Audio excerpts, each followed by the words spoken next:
Hello team and welcome to another ATP Geopolitics video with myself, Jonathan Ellis-Pierce. It's a Ukraine war breaking news update. Not a frontline move, there's no collapse of the front line or destruction of X, Y and Z or whatever. But a really important geopolitical piece of news has happened today, and it's nothing unexpected, but it's good to see this take place. What's the run-up to this? Well, Ukraine was anticipating a historic conclusion from the European Union. Volodymyr Zelensky said last night ahead of today's publication of the European Commission, their enlargement package.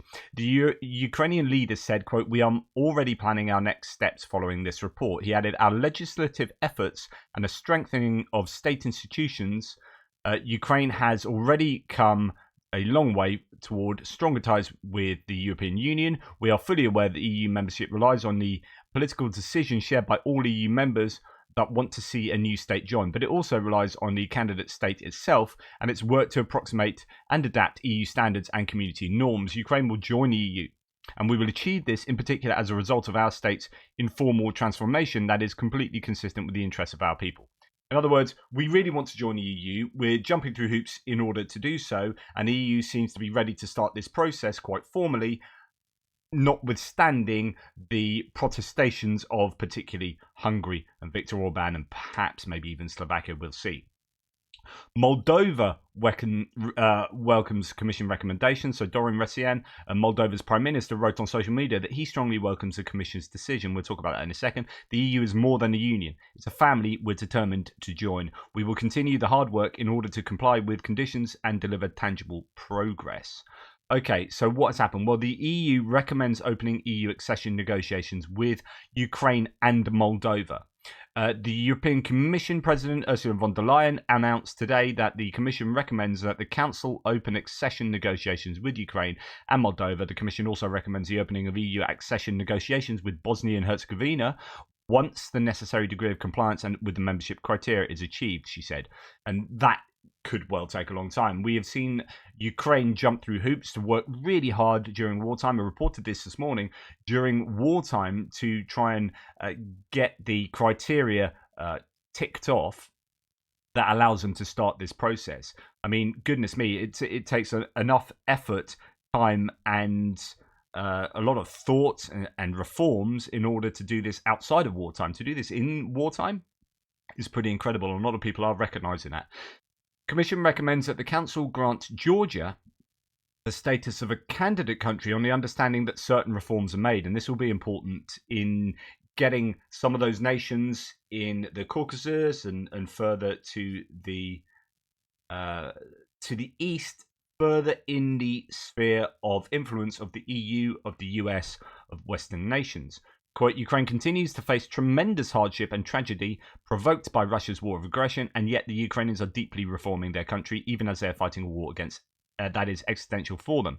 Von der Leyen said Ukraine has completed well over, and this is really important, 90% of the necessary steps outlined by the Commission last year. There was talk about them being 4 out of 7 steps. Well, those 4 out of 7 appear to constitute 90% of the steps, pointing to judicial reforms and anti-corruption efforts. Quote, "The remaining reforms are already on their way. That's good.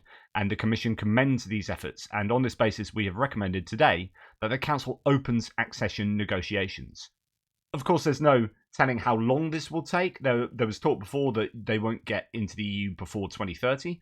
It seems to be what some analysts or politicians indeed have been stating. They want to fast track the Ukraine in terms of giving them special treatment so that they leapfrog over other nations that have been waiting longer. The fast tracking is actually down to Ukraine really quickly implementing the reforms themselves.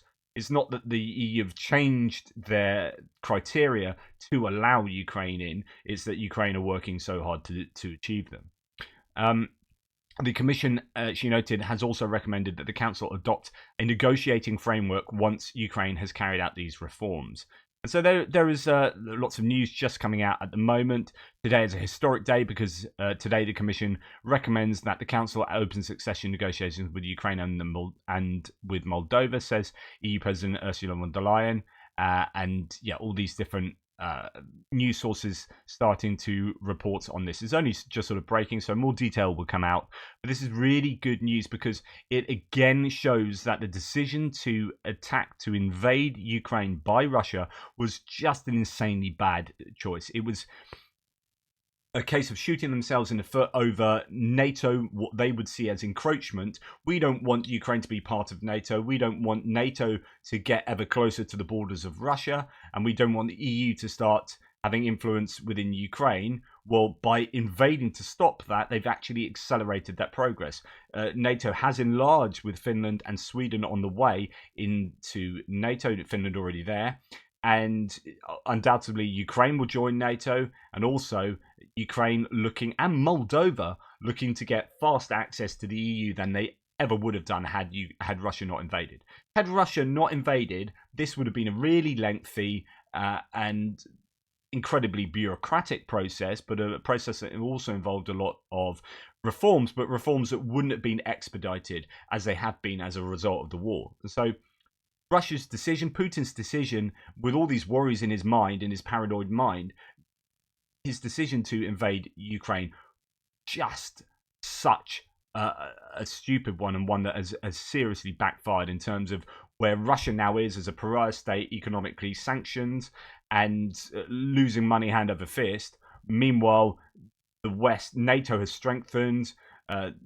Western powers are getting their militaries back up to spec while Russia's is being degraded. So that asymmetry is just accelerating at a pace that wouldn't have happened otherwise. And the sphere of influence of all these important countries to Russia, Ukraine, Georgia, Moldova, Romania even, are moving away from Russia. Kazakhstan, you could argue, Azerbaijan, Armenia.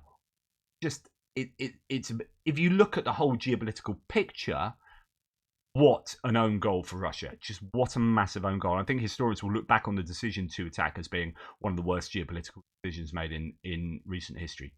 Anyway, I just thought I'd share that with you. I'm just trying to do my frontline update, actually, but this was all coming out. I thought this is well worth sharing. Let me know what you think. Take care. Speak to you soon.